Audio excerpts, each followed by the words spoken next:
వాక్యం మొదటి సమూయేలు గ్రంథం 18వ అధ్యాయం 14వ వాక్యం. పోయిన వారం చదివిన వాక్యమే నేను చదువుతాను, ఆలకించండి. మరియు దావీదు సమస్త విషయములలో సుబుద్ధి కలిగి ప్రవర్తింపగా యెహోవా అతనికి తోడుగా ఉండెను. దావీదు మిగుల సుబుద్ధి గలవాడై ప్రవర్తించుట సౌలు చూచి మరి అధికముగా అతనికి భయపడెను. చదివిన వాక్యాన్ని పరిశుద్ధాత్మ దేవుడు మనందరికీ అర్థమగునట్లుగా బోధించి, వాక్యపు లోతులలో పరిశుద్ధతలో ప్రభు మనల్ని అందరినీ ప్రతిష్ఠించి, పరిశుద్ధుల స్వాస్థ్యంలో దేవుడు మనల్ని అందరినీ భద్రపరిచి, లోకమునకు వెలుగు ఉండినట్లుగా మరణకాలం వరకు మనల్ని ఆయన సన్నిధిలో స్థిరపరిచి వర్ధిల్ల చేయును గాక. ఆమేన్. బాగానేనమ్మా. పోయిన వారం మనం ఏం మాట్లాడుకున్నామంటే సుబుద్ధి కలిగిన దావీదు. చెప్పండి, ఏ బుద్ధి కలిగిన? సుబుద్ధి కలిగిన దావీదు. అంశం పేరు రాయలే కదా పోయినసారి, ఇప్పుడు రాసుకున్నా. సుబుద్ధి కలిగిన దావీదు. మరి చెప్ప ఫీల్ అయిపోతారు మీరు మళ్ళా. సుబుద్ధి కలిగిన దావీదు. దావీదు సమస్త విషయాలలో సుబుద్ధి కలిగి ప్రవర్తింపగా యెహోవా అతనికి తోడుగా ఉండేనని రాయబడింది. పోయిన వారం మనం ఏం చెప్పుకున్నామంటే, మంచి బుద్ధి కలిగి బ్రతికే వాళ్ళకి దేవుడు తోడుగా ఉంటాడు. చెప్పండి, మంచి బుద్ధి కలిగి ప్రవర్తించే వారికి దేవుడు తోడుగా ఉంటాడు.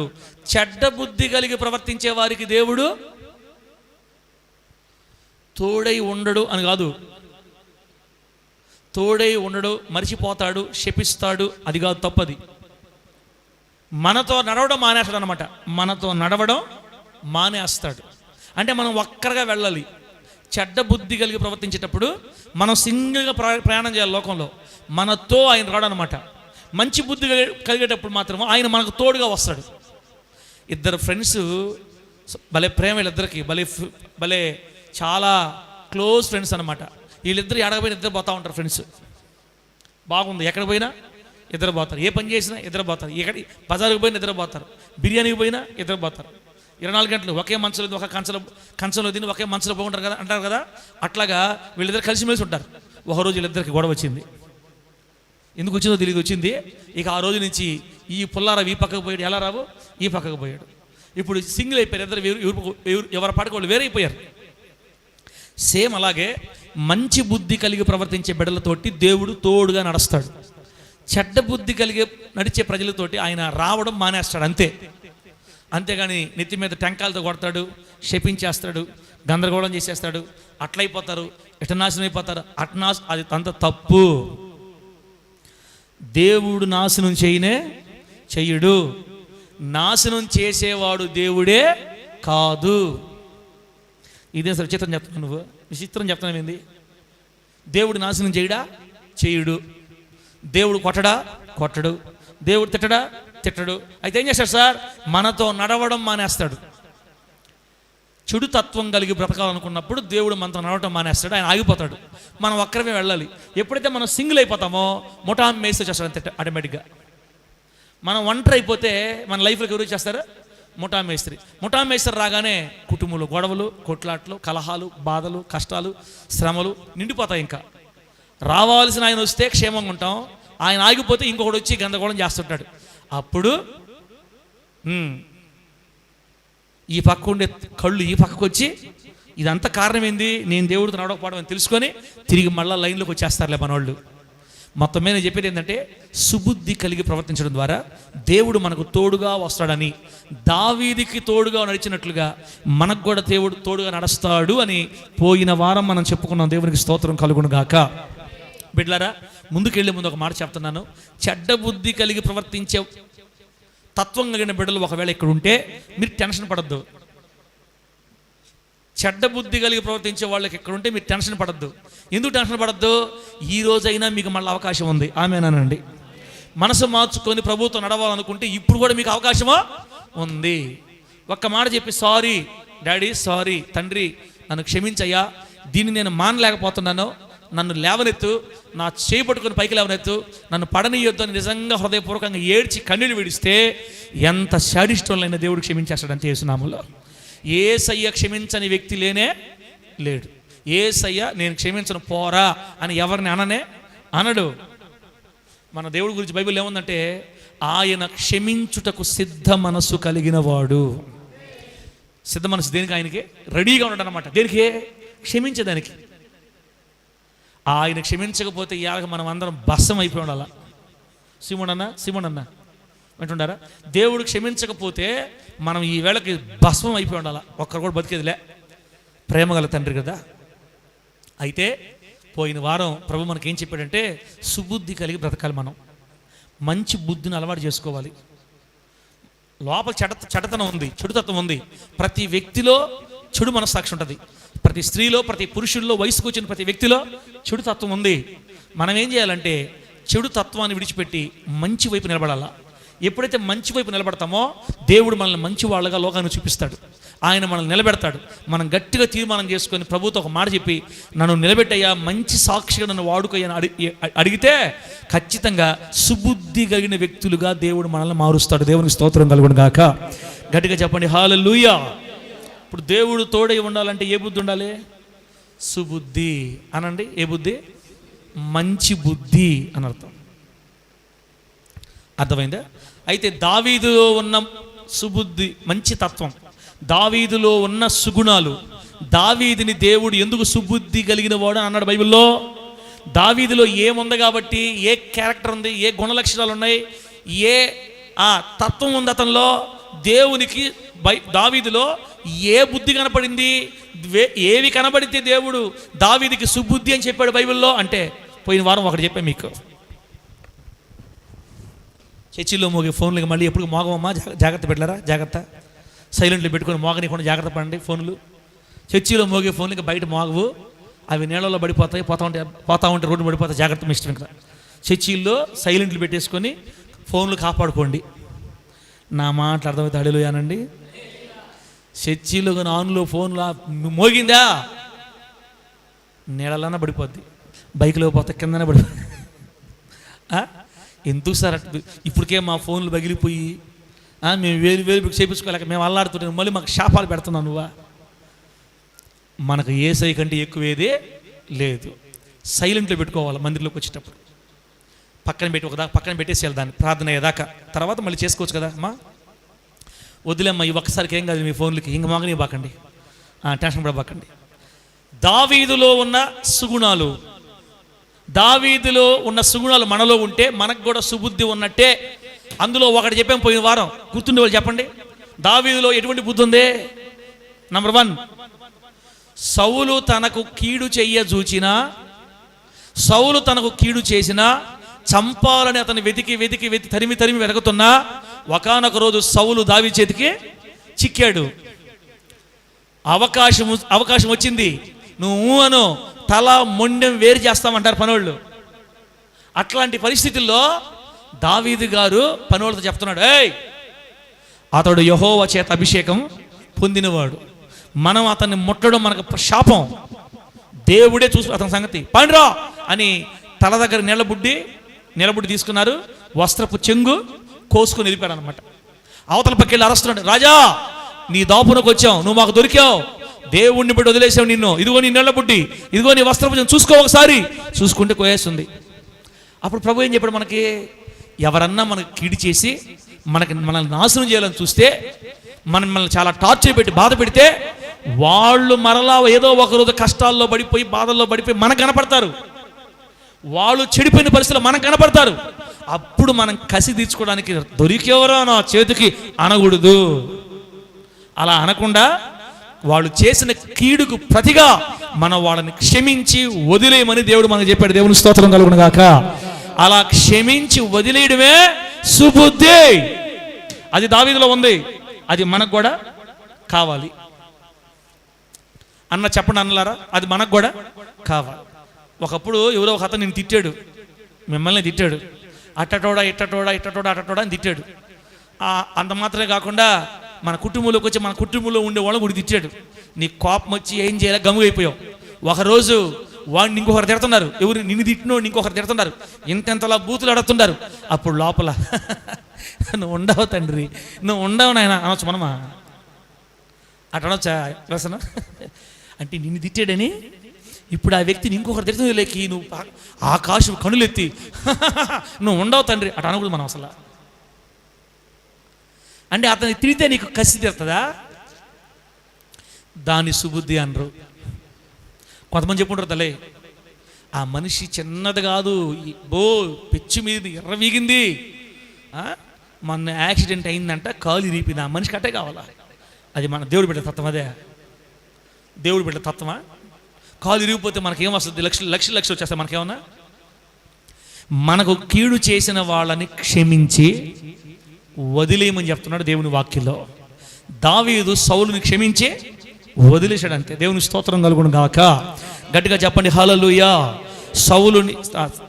సౌలుని దావీదు క్షమించి వదిలేసినట్లుగా మనకు కీడు చేసిన వారిని మనం కూడా క్షమించి వదిలేస్తే దేవుడు మనల్ని ఏమంటాడు తెలుసా? నా బిడ్డ సుబుద్ధి కలిగిన బిడ్డ, నా బిడ్డ మంచి బుద్ధి కలిగిన బిడ్డ అని చెప్తాడు. ఇది పోయిన వారం మనం మాట్లాడుకున్నాం. దేవునికి స్తోత్రం కలుగును గాక. చెప్పండి గట్టిగా హల్లెలూయా. ఇప్పుడు మరొక పాయింట్ చూద్దాం చూడండి. దావీదులో ఉన్న రెండవ తత్వం, దావీదులో ఉన్న రెండవ తత్వం, దావీదులో రెండవ తత్వం. మొదటి సమూయేలు గ్రంథం 17వ అధ్యాయం దగ్గర ఇవ్వండి. మొదటి సమూయేలు గ్రంథం 17వ అధ్యాయం.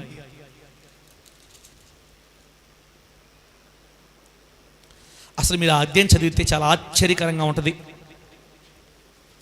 చాలా ఆశ్చర్యకరంగా ఉంటుంది. 23వ వచనం చూడండి.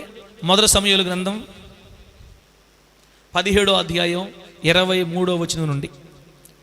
అతడు వారితో మాట్లాడుచుండగా, అంటే దావీదు అక్కడున్న వారితో మాట్లాడుతూ ఉంటే, గాతు ఫిలిస్తీయుడైన గొల్యాతు అను శూరుడు ఫిలిస్తీయుల సైన్యంలో నుండి వచ్చి పై చెప్పిన మాటల చొప్పున పలుకగా దావీదు వినెను.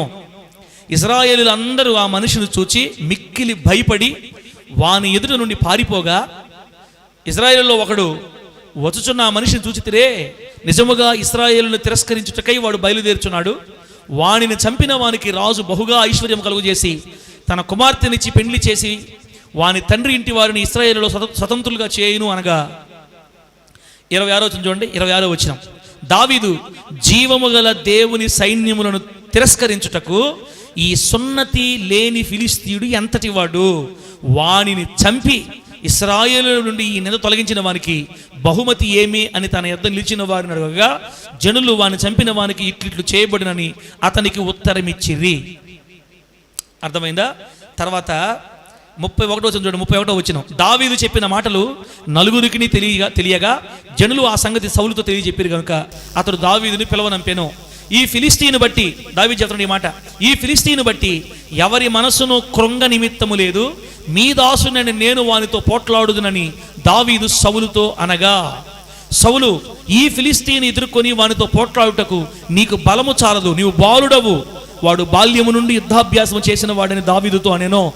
అందుకు దావీదు సౌలుతో ఇట్లనెను, మీ దాసుడనైన నేను నా తండ్రి యొక్క గొర్రెలను కాయుచుండగా సింహమును ఎలుగుబంటిను వచ్చి మందలో నుండి గొర్రెపిల్ల ఎత్తుకొని పోవచుండగా నేను దానిని తరిమి చంపి దాని నోట నుండి ఆ గొర్రెని విడిపించి తిని, అది నా మీదకి రాగా దాని గడ్డం పట్టుకుని దాన్ని కొట్టి చంపి తిని, మీ దాసునైన నేను ఆ సింహమును ఎలుగుబంటిని చంపి తినే, జీవము గల దేవుని సైన్యమును తిరస్కరించిన ఈ సున్నతులైన ఫిలిస్తీయుడు వాటిలో ఒకదాని వలె అగుననియు, సింహము యొక్క బలము నుండి ఎలుగుబంటి యొక్క బలము నుండి నన్ను రక్షించిన యెహోవా ఈ ఫిలిస్తీని చేతిలో నుండి కూడానో నన్ను విడిపించునని చెప్పాను. అందుకు సౌలు, పొమ్ము, యెహోవా నీకు తోడుగా ఉండును గాక అని దావీదుతో నేను. దేవునికి స్తోత్రం కలుగును గాక. గట్టిగా చెప్పండి హల్లెలూయా. దావీదు కలిగి ఉన్న సుబుద్ధి. రెండో విషయం, సుబుద్ధి కలిగిన ప్రజలకి దేవుడు తోడుగా నడుస్తాడు. మనము మంచి బుద్ధి కలిగి బ్రతకాలి ఖచ్చితంగా. ఆ మంచి బుద్ధిలో ఒకటి పోయిన వారం చెప్పేసుకున్నాం మనం, మనకు కీడు చేసిన వారిని క్షమించి వదిలేసేయాలి. రెండో మాట, ఇప్పుడు రెండో మాట, ఇశ్రాయేలీయులకి ఫిలిస్తీయులకి యుద్ధం జరుగుతుంది. చెప్పండి ఎవరెవరికి? ఇశ్రాయేలీయులకి ఫిలిస్తీయులకి. ఊపిరి పీల్చి బతికి కళ్ళు తెరిచి ఉండేవాళ్ళు హల్లెలూయా అని చెప్పండి. కళ్ళు తెరుచుకొని నేను బతుకున్నాను అనే ధైర్యం ఉండేవాళ్ళు, ఊపిరి పీల్చేవాళ్ళు. ఇంకొకసారి గట్టిగా చెప్పండి హల్లెలూయా అని. దేవుని నామానికి మహిమ కలుగును గాక. మీరు అట్లా చూస్తే నాకు కూడా వచ్చేస్తుంది, కళ్ళల్లోకి వెళ్ళిపోయింది. ఇప్పుడే నా కళ్ళు కూడా పడిపోయింది ఆటోమేటిక్గా. నా మైక్ కానీ మీరు తీసుకున్నారంటే ఇక్కడే పడిపోతాను నేను. ఇంకా చూసారా, మీ దగ్గర నుంచి నాకు కొడుతుంది, ఇప్పుడు నాకు కొట్టేస్తుంది. అర్థమవుతుందా? మరి ఎందుకో నాకు అర్థం కావట్లే. అమ్మా పర్వాలేదులే, పడిపోతాం, అందరు కలిసి పడిపోదాం. లేదు మేలుకుంటే అందరు కలిసి మేలుకుందాం. ఏదైనా మనమే పడదాం. ప్రభు మిమ్మల్ని ఆశీర్వదించును గాక. దావీదుకున్న రెండవ మంచి బుద్ధి. ఇజ్రాయేలీలు ఫిలిస్తీన్లు యుద్ధం చేస్తున్నారు. ఆ రోజుల్లో యుద్ధాలు జరిగాయి. ఏరే దేశం వాళ్ళు ఈ దేశం మీదకి వస్తారు. ఈ దేశం వాళ్ళు ఓడిపోయారు అనుకో, ఈ దేశాన్ని మొత్తం స్వాధీనం చేసుకుంటారు, ఆస్తి మొత్తం తీసుకెళ్ళిపోతారు. ఆ రోజులు అట్లా ఉండేది. ఇజ్రాయేలీలు ఫిలిస్తీన్లు యుద్ధం చేసుకుంటున్నారు. అంతలోకే ఇజ్రాయెల్ రాజు ఎవరప్పుడు? సౌలు రాజుగా తన నాయకత్వం యుద్ధం జరుగుతూ ఉంది. అంతలోకి ఆ ఫిలిస్తీన్లో నుంచి ఒకడు వచ్చాడు బయటికి. వాడు చూస్తే ఇదిగో ఈ టాప్ అని తెస్తున్నాడు, ఆ కింద నుంచి ఆ టాప్ అని తెస్తున్నాడు, ఇక్కడ సీలింగ్ దాకా. వాడి తల ఆ సీలింగ్ తగలద్ది. 9 అడుగులు ఎత్తు. అది ఇంకా ఎత్తుంటుందిలే. 9.5 అడుగు అంట. 9.5 అడుగు 12 అడుగులు మొత్తం మీద. 9.5 12 అడుగు ఎత్తు, బాగా ఎత్తు. వాడిని చూడాలి, దావీదు చూడాలి పైకి. మహాబలశాలి, శూరుడు అని రాశాడు బైబిల్లో. వాడు అక్కడ బయటకు వచ్చి కేకలు వేసి అడుగుతున్నాడు, ఏయ్ ఇశ్రాయేలీయులారా, మీ దేవుడెట్ట, మీ దేవుడు అట్ట, మీ దేవుడెట్ట అని ఇజ్రాయేల్ని తిట్టకుండా ఇజ్రాయేల్ దేవుణ్ణి తిరస్కరిస్తున్నాడు, తిడుతున్నాడు, బూతులు మాట్లాడుతూ దేవుణ్ణి. ఏయ్ మీ దేవుడు నిజమైన దేవుడితో నా చేతులు రక్షించమనరా, నా చేతుల్లో రక్షించమనరా. ఇంతమంది యుద్ధం చేయబల్లా, మీలో ఎవడైనా ఒకడు పంపించండి నా మీదకి. వాడు నన్ను చంపితే మేము మీకు దాసులైపోతాం, నేను వాడిని చంపితే మీరు మాకు దాసులైపోవాలి. డీలోకేనా అంటున్నాడు. అనడం, మళ్ళీ దేవుడిని తిట్టడం, మళ్ళీ ఇజ్రాయేల్ని తిట్టడం, అలా దూషణ మాటలు పలకుతున్నాడు. అలా వాడు ఎప్పటి నుంచి పలకుతున్నాడు అంటే 40 రోజుల నుంచి పలకుతున్నాడు ఆ మాటలు. ఎన్ని రోజుల నుంచి అన్నా? 40 రోజుల నుంచి ఆ విధంగా తిడతాడు వచ్చి. వాడిని చూస్తే ఇశ్రాయేలు మాత్రం పోసుకుంటున్నారంటే. బైబిల్లో ఉన్న మాట, గడగడ వణిగిపోతున్నారు. సైనికులు వణిగిపోవటం కాదు, ఇశ్రాయేలీలు రాజుకే దడబుట్టి పోయి గొడవలో కూర్చోడు. పోయి రే వాడు వస్తున్నాడు చూడండి రే, రానివ్వకండి రే అని వాడిని చూసి రాజే భయపడిపోతున్నాడు. రాజే దడుచుకుంటున్నారు అంతే. ఎందుకంటే వాడు ఎత్తు, వాడి వెయిట్, వాడి చేతిలో ఉన్న కత్తి, వాడి చేతిలో ఉన్న ఈటే, డాలు చూస్తే ఇలా పైనే పోతున్నాయి అంతే. అందరూ అనుకున్నారు ఈ దెబ్బతో మనము ఫిలిస్తీన్లకు బలైపోతాము, వాడిని గెలిచేవాడు ఒక్కడు కూడా లేడు, మనం ఖచ్చితంగా ఓడిపోతాము, అసలు వాడు జోలికి పోయి సావటం ఎందుకు అని రాజు బయటికి రావట్లా, సైనికులు ఒక్కడు కూడా బయటికి రావట్లా. గుండె చెదిరిపోయిందంట వాళ్ళకి. అతను చూసే గుండె చెదిరి బహుభీతుల ఏరియా అని రాయబడింది బైబిల్లో. గడగడ వణిగిపోతున్నారు అతను చూసి. సరిగ్గా లాస్ట్ రోజు 40వ రోజు వాళ్ళ అన్నోళ్ళు ఎట్లా ఉన్నారో చూసి రమ్మని తండ్రి పంపిస్తే 18 సంవత్సరాల నూనూగు మీసాల బాలుడు ఆ అరణ్యంలో లేదా అది ఆ యుద్ధంలోకి సీన్లోకి ఎంటర్ అయ్యాడు. దేవునికి స్తోత్రం కలుగును గాక. సీన్లోకి ఎంటర్ అయ్యి వాళ్ళ అన్నోళ్ళు కుశల ప్రశ్నలు అడిగి మొత్తం మీద ఆ సైన్యంలోకి పరిగెత్తుకొని వచ్చేసరికి దావీదు చెవుల్లో పడుతున్నాయి ఆ మాటలు. దావీదు చెవుల్లో పడుతున్నాయి ఆ మాటలు. ఏమని పడుతున్నాయి దావీదు చెవులో? ఏం పడుతున్నాయి? అటు చూడండి, మీరు అటు చూసుకోండి, ఎక్కడ చూడండి, అందరూ అట్టే చూసుకోండి, అసలు చూడబాకండి ఎవరు. దావీదు చెవులో ఏం పడ్డాయంటే మాటలు, జీవమగల దేవుని, జీవమగల దేవుడు, జీవమగల అంటారేంట్రా? 40 సంవత్సరాల నుంచి 40 రోజుల నుంచి మీ దేవుడికి జీవం లేదా? ఒక్క శరీరంలో లేడా? మగాడు అసలు ఒక్కడు కూడా లేడా? అసలు ఈ సైన్యంలో లేరా అని బూతులు తిడుతున్నారు. అసలు సైన్యం అంతా గందరగోళం అయిపోయింది. దేవుడిని తిడుతున్నాడు. వాడు పలికే మాటలు సూటిగా గాలికి ఎవరి చెవులోకి వెళ్ళిపోయినాయే? దావీదు చెవులోకి వెళ్ళిపోయినాయి. దేవునికి స్తోత్రం కలుగును గాక. 40 రోజుల నుంచి ఇజ్రాయెల్ అందరు వింటున్నా సీమ సిటకమనట్లా. ఎప్పుడైతే ఈ కుర్రోడి చెవులోకి ఆ మాటలు పోయినాయో వెంటనే రక్తం మరగడం స్టార్ట్ అయింది. ఎవరికే? దావీదుకి. 18 సంవత్సరాలకి రక్తం మరగుతుంది. రే ఎవరు ఈడో, అంకుల్ ఎట్రా ఏంది వాడు మాటలు అసలు వాడు ఏమంటున్నాడు ఎంత బాబు? మన దేవుడిని తిడుతున్నాడు, మనల్ని తిడుతున్నాడు. మనలోంచి ఎవరో ఒకరు పోవాలంట, వాడితో పోవాలంట. వాడిని కానీ గెలిస్తే వాళ్ళు మనకు దాసులు అయిపోతారు, మనల్ని వాళ్ళు గెలిస్తే మనం వాళ్ళ దాసులు అయిపోతాం. అయ్యా ఊపిరుంటే ఉప్పు కలుపుకొని బతకచ్చు. దావీదు బెదరో నీకెందుకు చిన్నోడికి నువ్వా అంటున్నాడు. అట్ట కాదు ఉండగా వాడిని వేసేస్తా వాడిని నేనే చేస్తే నాకేంది గిఫ్ట్ అంటే, ఏయ్ నీ వయసు ఏందిరా, వాడిని నువ్వెలా చంపేస్తావురా? అవన్నీ మీకు వద్దు. వాడిని చంపితే ఏంటి? ఒరే వాడిని కానీ చంపితే రాజు తన కూతురునిచ్చి పెళ్లి చేసి బహుగా ఆస్తిపాస్తులు ఇచ్చి స్వేచ్ఛగా వదిలి దేశం మీద ఒక అధికార స్థానంలో పెడతాడంటారా? ఈ బంపర్ ఆఫర్ కూడా ఉందా? అట్టయితే వాడిని నేనేసేస్తా. అంకులు నన్ను పంపిండు అంకులు. బాబా మళ్ళీ ఇంకో పక్క అన్న వాడిని వేసేస్తే ఏం చేస్తాడన్నా? ఇలా ఈ విధంగా ఒకరొకరు ఆడ ఏడ దావీదు మైండ్ గమ్ముకున్నట్లా. ఇంకా ఈ పక్కకు పోయి వీళ్ళతో మాట్లాడదు, ఆ పక్కకు పోయి వాళ్ళతో మాట్లాడతాడు. ఇలా ఆ సైన్యంలో తిరిగి అందరూ చెప్పేసరికి వీళ్ళందరూ పోయి రాజుతో చెప్పారు. రాజా ఒకడున్నాడు బుడ్డోడు మన సంఘం మన సైన్యంలో నేనేసేస్తా రాజా. అంతరికి ఇంకోటి వచ్చి రాజా ఒకడు బుడ్డోడు ఉన్నాడు నేనేసేస్తా అంటున్నాడు రాజా. మళ్ళీ ఇంకోటి వచ్చి రాజా ఒక బుడ్డోడు. ఒరే ఎవర్రా బుడ్డోడు తీసుకురా ముందు. ఆ బుడ్డోడిని తీసుకురా అండి. తీసుకొని వచ్చి బుడ్డోడు నిలబెట్టారు. 18 సంవత్సరాల కుర్రోడు నిలబెట్టారు రాజు ముందు. ఏ బాబు ఏంది పొడిచేస్తావు నరికేస్తావు అంటున్నాడంట. నిజమేనా? రాజా జీవము గల దేవుడిని తిరస్కరించడానికి ఆ సున్నతి లేని ఫిలిష్తీయుడు ఎంతటి వాడు? నా దేవుణ్ణి తిరస్కరించడానికి వాడు ఎంతటి వాడు? నన్ను పంపు రాజా, ఒక్క దెబ్బకి వాడి తల మొండు తెగేస్తాడు. రాజుగారికి ఏం అర్థం కావట్లా మాటలకి. రే నీ వయసుకి నీ మాటలకి తేడా లేదు.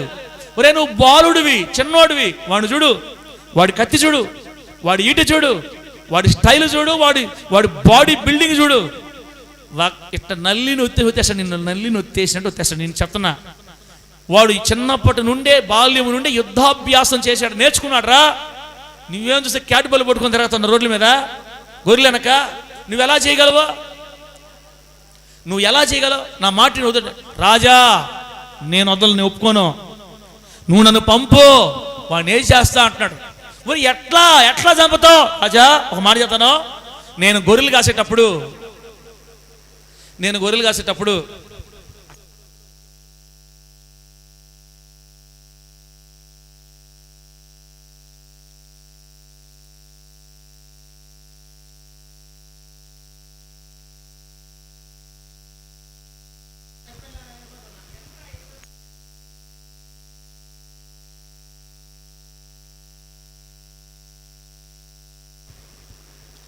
దేవుని నామానికి మహిమ కలుగును గాక. గట్టిగా చెప్పండి హల్లెలూయా.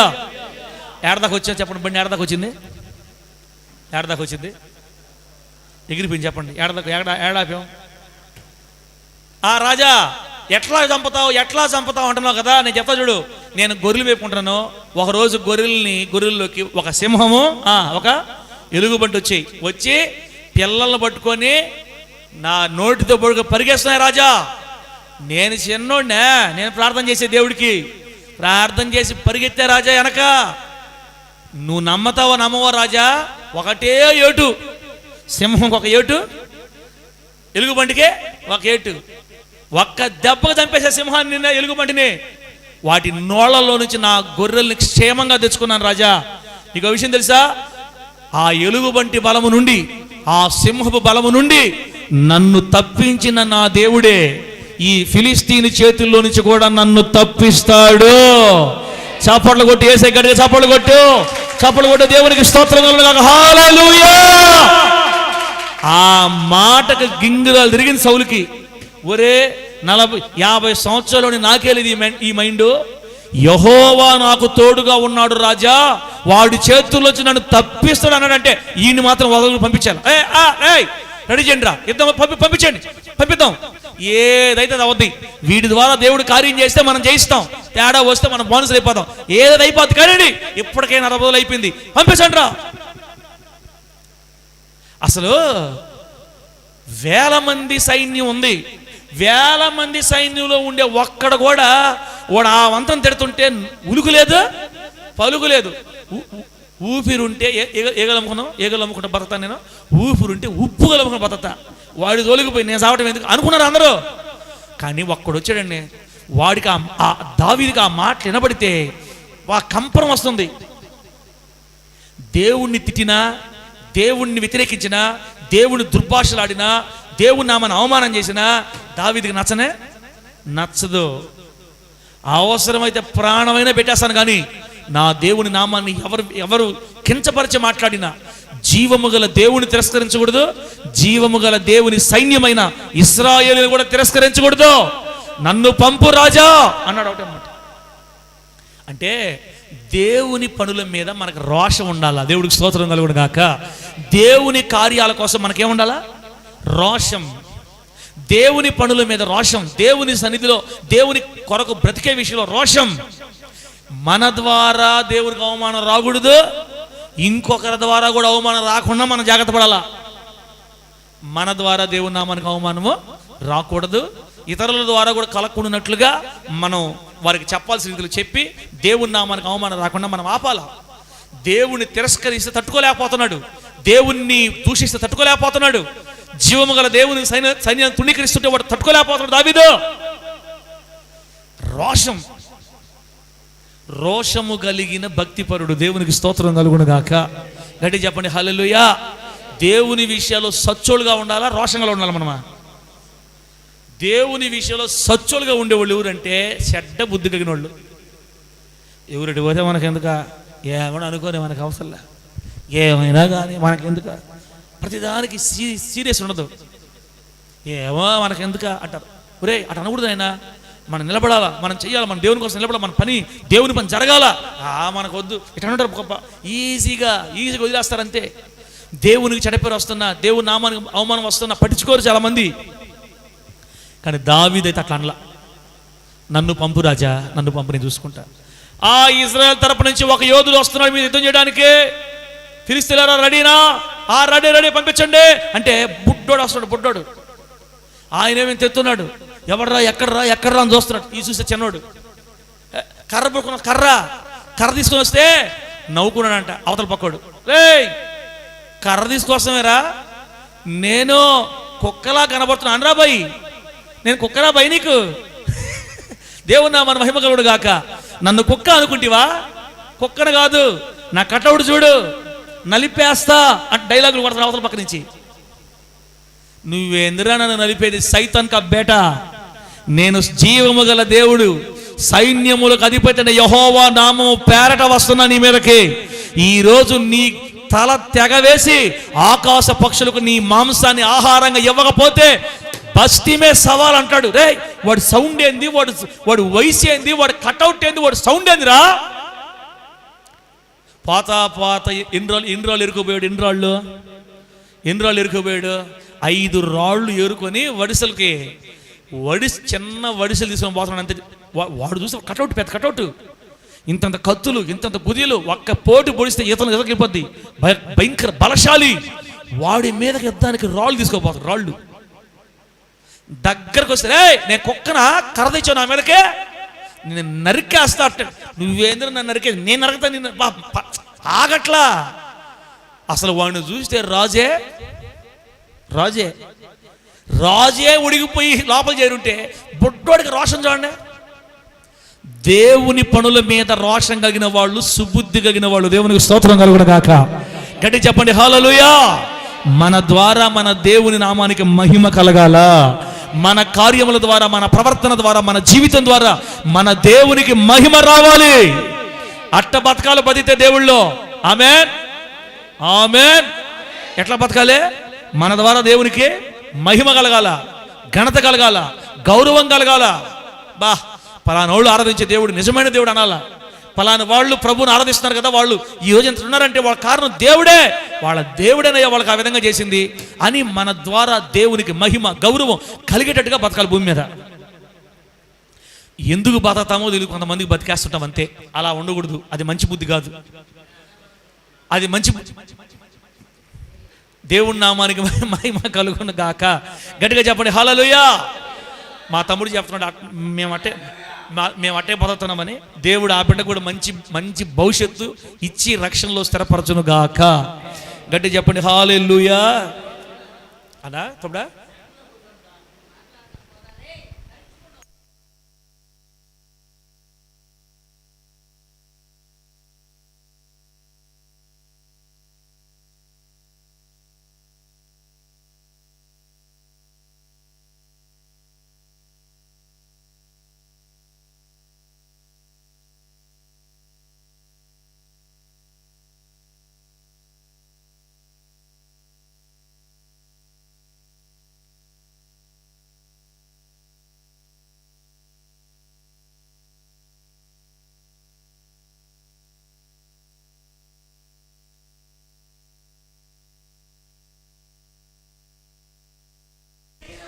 ప్రభు నామానికి మహిమ కలుగును గాక. గట్టిగా చెప్పండి హల్లెలూయా. ఏం చెప్పాను?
పల్లవ పాడదాం, బిడ్డలకు పల్లవ పాడదాం. బిడ్డపోయే లోపల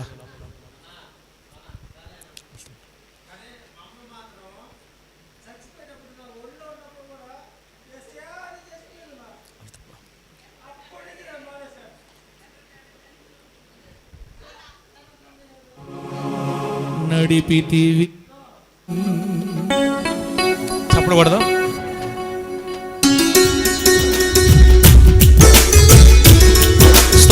చెప్పకూడదు, చెప్పండి.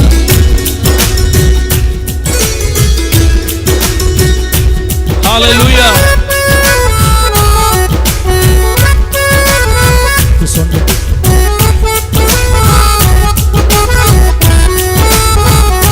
స్తోత్రం.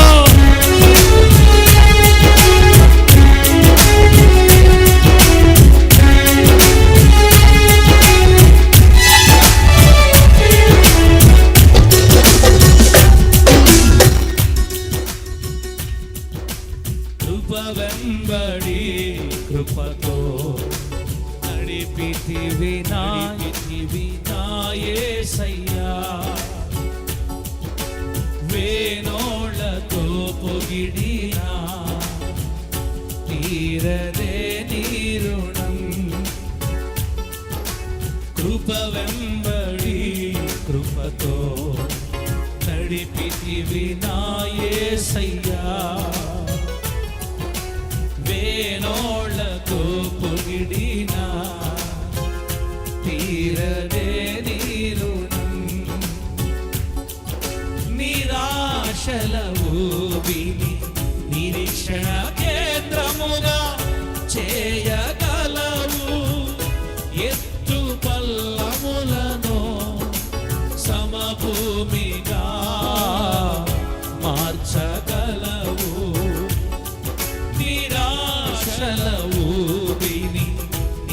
శిక్షణ కేంద్రముగా చేయగలవు, ఎత్తు పల్లములను సమభూమిగా మార్చగలవు. నా ఆశల సౌధం నీవే యేసయ్యా, నా ఆశ్రయ స్థానము నీవే నజరేయా. నా ఆశల సౌధం నీవే యేసయ్యా, నా ఆశ్రయ స్థానము నీవే నజరేయా. కృప వెంబడి కృపతో నడిపితివి నా యేసయ్యా, వేనోళ్ళతో పొగిడినా తీరదే నీ రుణం. ఆమేన్. Glory glory.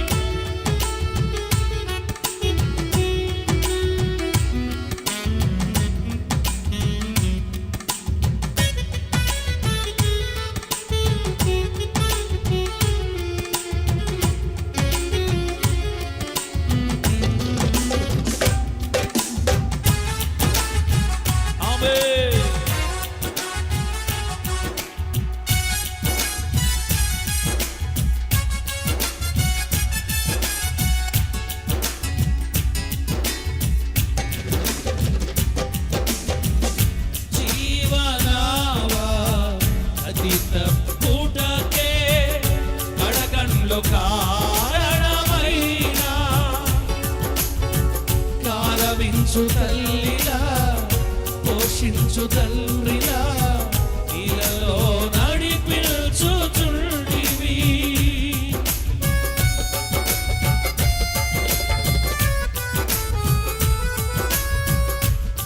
జీవనావా గతి తప్పుటకే కడగండ్లు కారణమైనా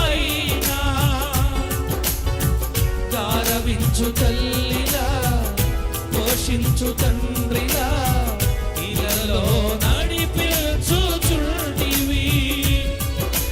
రెట్టింపు ఉత్సాహం ఎదలో పొంగిరాగా మారవంటి లోయలను ధైర్యముగా దాటిదిని.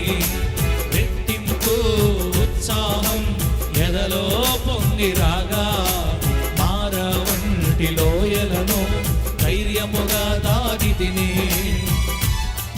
నా ఆశల సౌధం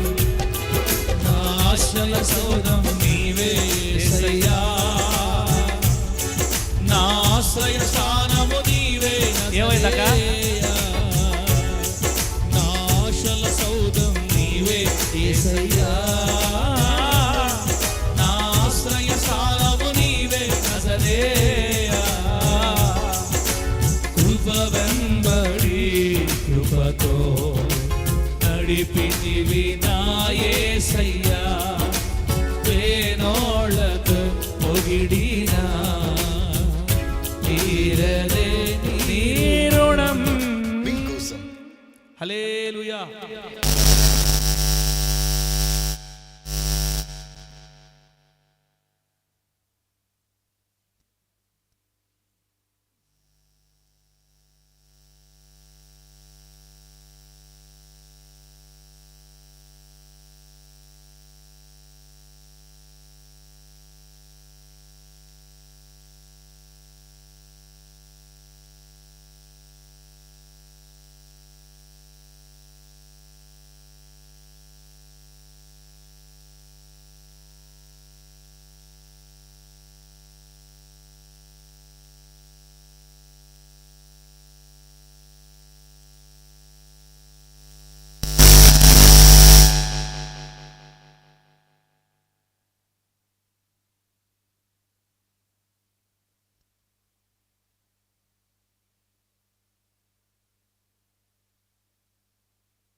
దేవుని నామానికి మహిమ కలుగును గాక. మీరు వెనక తిరగబాకనమ్మా. అందరు హల్లెలూయా చెప్పండి గట్టిగా, చెప్పండి గట్టిగా హల్లెలూయా. సుబుద్ధి దావీదులో ఉన్న మొదటిది. కీడు చేసిన సౌలుని క్షమించి మర్చిపోయాడు. మనం అలా ఉండాలి. దావీదులో ఉన్న సుబుద్ధి రెండవది. దేవుని నామాన్ని అవమానం చేస్తున్న అనేక మందిని చూసి, దేవుని నామాన్ని హేళన చేస్తున్న గొల్లియాతును చూసి అందరిలాగా ఊరుకోకుండా రోషం కలిగి తన దేవునికి ఖ్యాతి కలిగేటట్లుగా ప్రాణాన్ని అడ్డం పెట్టి పోరాటానికి సిద్ధపడ్డాడు. దేవుని స్తోత్రం కలుగును గాక. రాయి తీసుకుని వెళ్ళాడు. రాయి వడిసెల్లో పెట్టి యుద్ధం స్టార్ట్ చేస్తే దావీదు పక్షాన దేవుడు యుద్ధంలో ఉండి గొల్లియాతుని మట్టి కరిపించి జయమిచ్చినట్టుగా మనకు బైబిల్ రాయబడి ఉంది. అంటే ఎవరు సుబుద్ధి కలిగిన వాళ్ళు అంటే దేవుని నామానికి అవమానం రానివ్వకుండా మనం బ్రతకాలి. దేవునికి స్తోత్రం కలుగును గాక. నేను ఇలా చేయడం ద్వారా దేవుని ఇలా అంటారు, నేను ఇలా బ్రతకడం ద్వారా దేవుని నామానికి అవమానం వస్తుంది, ఆయనకి నా ద్వారా మహిమ రాకపోయినా పర్వాలేదు కానీ అవమానం మాత్రం రాకూడదు, ఇలా బ్రతకాలి, ఇలా ఉండాలి, ఇలా జీవించాలని మనకు మనమే తీర్మానం చేసుకొని ప్రభు నామ మహిమార్థమై మన జీవితాలు జాగ్రత్త పరచుకోవాల్సిన బాధ్యత ఉంది. అలా ఎవరైతే తమ జీవితాన్ని దేవుని మహిమ కొరకు జాగ్రత్త చేసుకుంటారో వాళ్ళే సుబుద్ధి కలిగిన వాళ్ళు. అలా జాగ్రత్త చేసుకుంటే దేవుడు వాళ్ళతో కూడా నడుస్తాడు. యేసునామంలో వాళ్ళతో కూడా నడుస్తాడు. మన ప్రవర్తన ప్రభుకు మహిమకరంగా ఉండాలి, మన మాటలు ప్రభుకు మహిమకరంగా ఉండాలి, మన జీవితం ప్రభుకు మహిమకరంగా ఉండాలి. అలా ఉన్నప్పుడు దేవుడు మనతో నడుస్తాడు. అంతేగాని ఎట్లా పడితే అట్లా ఉండి దేవుడు మనకు అవమానం తెస్తే అది ఆయనకి చాలా బాధ. అది ఆయనకి చాలా బాధ అన్న. ఒకప్పుడు ఇలా ఉండేవాళ్ళు దేవుళ్ళో, ఇప్పుడు ఇలా పడిపోయారు, వాళ్ళది ఒక బతుకేనా అంటే మనకి అవమానం, దేవుని నామానికి కూడా అవమానం. ఒకప్పుడు భలే ప్రార్థన పడుగా ఉండేవాడంట, ఒకప్పుడు భలే ఆ కుటుంబం అంతా దేవుళ్ళో ఉండేవాళ్ళు. ఇప్పుడు ఏమైందో ఏమో, మళ్ళీ వెనక జారిపోయారు, వాళ్ళంతా వెనకబడిపోయారు, మళ్ళా లోకలు కలిసిపోయారంటే అది మనకి అవమానం, దేవుని నామానికి అవమానం. మన ఇంటి ద్వారా కానీ మన జీవితాల ద్వారా కానీ దేవునికి అవమానం రాకుండా బ్రతకాలి అన్న తీర్మానమే సుబుద్ధి. అదే సుబుద్ధి. ఇప్పుడు దేవుని నామానికి అవమానం రావడానికి నీళ్ళు కొన్ని చెడ్డగుణాలు ఉన్నాయి కదా, వాటి విషయంలో ఏం చేస్తావు నువ్వు? కొందరికి బీడీల దగ్గర అలవాటు ఉంది, కొందరికి సిగరెట్ల దగ్గర అలవాటు ఉంది, కొందరికి మందు దగ్గర అలవాటు ఉంది, చర్చికి వస్తా కూడా ఉన్నారు. ఇట్టడో సంగతి ఏంది? మనం అడగాలి దేవుడిని, ప్రభువా ఈ చెడ్డ అలవాట్లు జనం లేవనెత్తయ్యా, అయ్యా ఇది ఇలాగే ఉండిపోతే నా ద్వారా నీకు అవమానం వస్తుందయ్యా, నా వల్ల నీకు అవమానం రాకూడదయ్యా, నన్ను మార్చయ్యా, నన్ను నిలబెట్టయ్యా, నాకు నువ్వు కావాలయ్యా, నేను నీతోనే నడుస్తానయ్యా, అయ్యా నన్ను లేవనెత్తయ్యని ఏడుస్తూ ఉండాలి దేవుడి దగ్గర. అలా ఏడుస్తూ ఉన్నప్పుడు దేవుడు కృప చూపి నిన్ను తాకి ముట్టి నీ చేయబట్టి లేవనెత్తి ఆ చెడ్డ అలవాట్లన్నిటిలో నుంచి దేవుడిని పక్కకు తీస్తాడు యేసునామంలో. బయట పడాలి అన్న ఆశ ఉంటే బయట పెట్టేదాకా దేవుడిని వదలడు. బయట పడాలన్న ఆశ ముందు మనకు ఉండాలి. అప్పుడు నీ ఖచ్చితంగా ఈరోజు కాబట్టి రేపైనా లేపుతాడు. అప్పుడు నీ ద్వారా ఇంకా అవమానం రాకుండా ఉంటుంది. నా ద్వారా ఎట్టి అవమానం రాకూడదని తీర్మానించుకోవాలి నువ్వు. ఇప్పుడు నా ఇంట్లో వాళ్ళ ద్వారా కానీ నా ద్వారా కానీ నా దేవుని నామానికి నా గ్రామంలో అవమానం రాకూడదు, అది మన తీర్మానం, అంతే.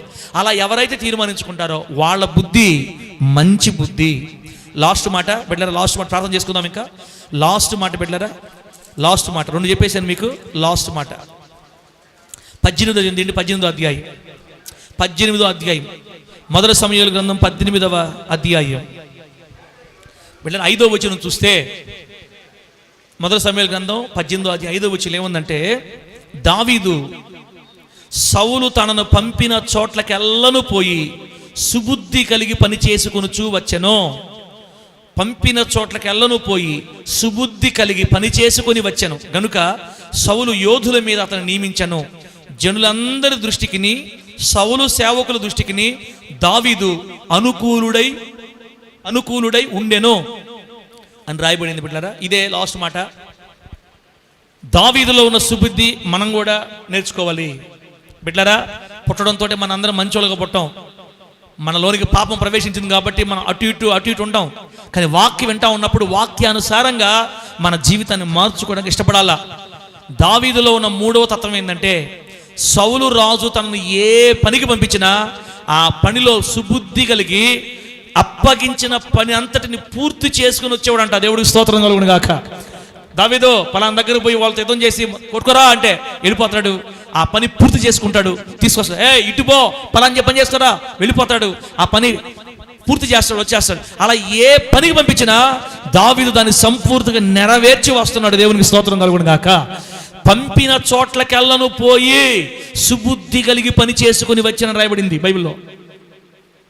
చెప్పిన పనల్లా చేయాలి, పంపిన చోట్లకల్లా పోవాలి. దేవుడికి స్తోత్రం కలుగును గాక.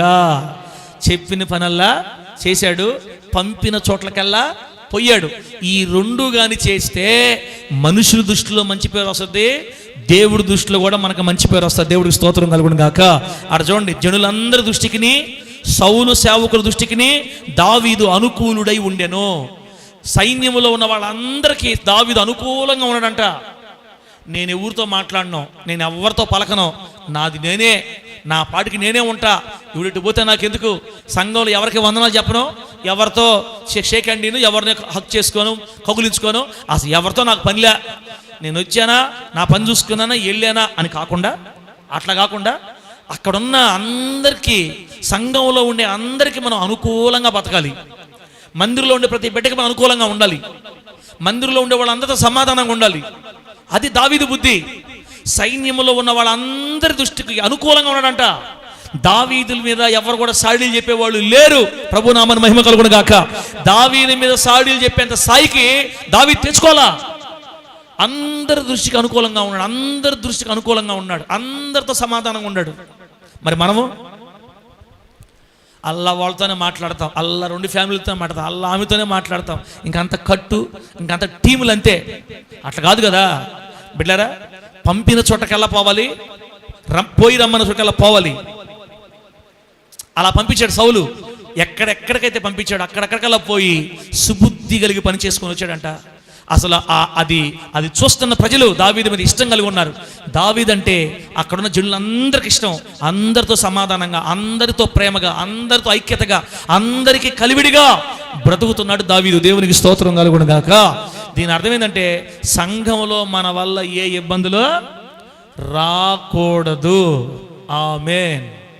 సంఘంలో ఏ ఇబ్బంది మన వల్ల రాకూడదు, అందరికీ అనుకూలంగా ఉండడం నేర్చుకోవాలి. అది పరిశుద్ధాత్మ దేవుని సహాయం చేత సాధ్యమవుతుంది. అందరికి అనుకూలంగా ఉండాలి, అందరితో సమాధానంగా ఉండాలి, అందరితో ప్రేమగా ఉండాలి. ఎలా సాధ్యం ఇది? కొంతమంది చూడండి, ఎవరితో మాట్లాడరు, ఏక్ నిరంజన్, ఏందా సంద్రజన, ఎవరితో వందనాలే పలుకుల్లో ఏమి లే, వచ్చావా ఎల్లో అడ్రస్ లేకుండా ఉండొచ్చు, కానీ అది నీకు ఆశీర్వాదం కాదు కదా. సుబుద్ధి కలిగి ఉండాలంటే అందరితో సమాధానంగా, పోయిన చోట్లకెల్లా నమ్మకంగా పనిచేసుకురావాలి. సేవకుడు పంపించినా, సంఘంలో ఏదైనా పనులైనా, బయట పనులైనా, ఎక్కడైనా కూడా నువ్వు నీ మీద తప్పు చూపించినట్టుగా నువ్వు ఆ పని చేసుకుంటూ వస్తే అనేక మంది నీకు మిత్రులుగా మారిపోతారు, అందరితో సమాధానంగా ఉంటారు, అందరి దృష్టిలో మంచి పేరు వస్తుంది. దాని ద్వారా దేవుని నామానికి కూడా మహిమ కలుగుతుంది. ప్రభు నామానికి మహిమ కలుగును గాక. గట్టిగా చెప్పండి హల్లెలూయా. చెప్పండి గట్టిగా హల్లెలూయా. ఎన్ని చెప్పాను? మొత్తం ఎన్ని చెప్పాను తల? 3 చెప్పా. మొదటిది, కీడు చేసిన వారిని క్షమించి మరిచిపోవాలి. రెండోది ఏం చెప్పాను తల? ఏదో ఒకటి చెప్పా, మాకేం తెలుసు అంటారా? రెండోది ఏం చెప్పాం? దేవుని విషయంలో దేవుని నామానికి అవమానం రాకుండా బ్రతకడమే సుబుద్ధి. మన ద్వారా దేవుని నామానికి అవమానం రాకూడదు, నా ఇంటి వాళ్ళ ద్వారా కానీ నా ద్వారా కానీ ఆయన నామానికి అవమానం రాకూడదు, నేను మహిమకరంగా బ్రతకాలి అని తీర్మానం చేసుకుని బ్రతకడమే సుబుద్ధి. మూడోది ఏం చెప్పాను? చెప్పిన చోట్లకెల్లా పోవాలి, పంపిన చోట్లకెల్లా పోవాలి, సుబుద్ధి కలిగి పనిచేసుకుని రావాలి, అందరికీ అనుకూలంగా ఉండాలి, అందరితో సమాధానంగా ఉండాలి. సంఘములో మన వల్ల ఏ డిస్టర్బెన్స్లు రాకూడదు. అవసరమైతే అందరితో ఐక్యంగా బతకాలి తప్ప మన సంఘంలో ఏ ఇబ్బంది లేకుండా జీవించగలిగితే అది సుబుద్ధి. నీ వల్ల నీ కాలనీలో ఎవరికి ఇబ్బందులు ఉండకూడదు, అందరితో సమాధానంగా ఉండాలి, లేకపోతే జాగ్రత్తగా ఉండాలి. మనం దేవుని నామానికి ఏ ఇబ్బంది తేకుండా మనం ప్రవర్తించాలి. అందరితో ఐక్యంగా, అందరి దగ్గర అనుకూలంగా ఉండగలిగితే ప్రభు మనకు సహాయం చేస్తాడు. బిడ్డలారా, ఇది ఒక ఆశీర్వాదకరమైన స్థితి. లాస్ట్ మాట గుర్తు చేసి ఆపేస్తాను నేను. లాస్ట్ మాట ఇది మీకు రెఫరెన్స్ టైం లేదు నాకు. మనం ముందుకెళ్ళిపోతే, అట్లాగే ముందుకెళ్ళిపోతే దావీదు గారికి ఒక ఆశ వచ్చింది. దావీదు గారికి ఏంటంటే ఆశ, నేను ఎలాగైనా నా దేవునికి ఒక మందిరం కట్టాలి. గట్టి చెప్పండి హల్లెలూయా. నేను ఎలాగైనా నా దేవునికి ఒక మందిరమా కట్టాలి. దేవుడు కట్టమన్నాడా, దావీదే కడతానన్నాడా? చెప్పండి. బైబిల్లో దేవుడు కట్టమని దావీదుని అడగలా. దేవుడు కట్టమని దావీదుని అడగలా. అయినా దావీదుకే కలిగింది ఆశ. నేను నా దేవునికి ఒక స్థలం చూసి ఆ స్థలంలో ఒక మంచి మందిరం నా దేవుని కట్టాలా అని అనుకున్న కాడికి మళ్ళీ మర్చిపోకుండా నా దేవునికి ఒక స్థలం చూసేదాకా నేను మంచం మీద పడుకొని కిందే పడుకుంటా.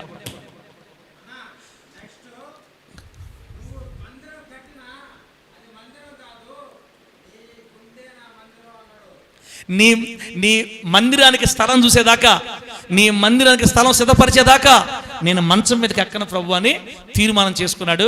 తీర్మానం చేసుకునే తడుగా ఒక పెద్ద స్థలాన్ని దేవుని మందిరికి నిర్ణయించి, మందిరం కట్టబడే స్థలం అని ప్రతిష్ఠించి, దేవునికి అన్ని రెడీ చేసిన తర్వాత అప్పుడు తిరిగి మరలా మంచం మీద పడుకున్నాడు. దేవుడు చెప్పాడు, దావీదు, నేను నిన్ను అడగకపోయినా నువ్వు నాకు కడతానని చెప్పావు, నీ ద్వారా వద్దుగానే నీ కొడుకు ద్వారా నేను మందిరం కట్టించుకుంటానని దేవుడే దావీదుతో సెలవిచ్చేదాకా మంచం ఎక్కకుండా మందిరానికి కావలసిన వస్తువులన్నీ సమకూర్చి పెట్టాడు. దేవునికి స్తోత్రం కలుగును గాక. గట్టి చెప్పండి హల్లెలూయా. దావీదుకి మందిరం అంటే మహా ఇష్టం.